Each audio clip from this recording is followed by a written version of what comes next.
Hey everyone, this is Tim from Your Six Studios. Today in this video, I'm going to show you how to add a password pin to change your settings on your Xbox Series X or S profile. So someone can't just come into your profile and change all your settings.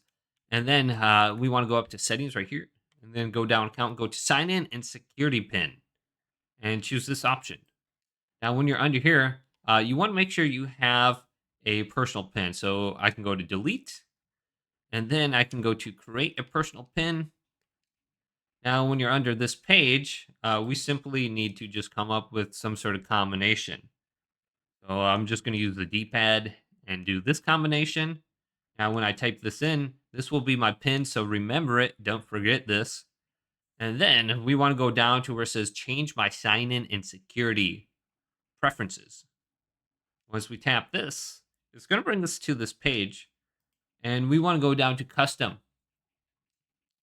And then go on over to the right and go to where it says ask for my personal pin to change the settings. So go to pin required, and you can look at the other options on here too, like ask for sign in pin, ask for pin at purchases, ask for the Microsoft Edge internet browser.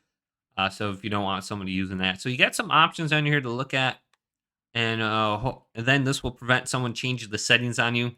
So hopefully this video did indeed help you out. Did leave it a big thumbs up and subscribe my channel down below.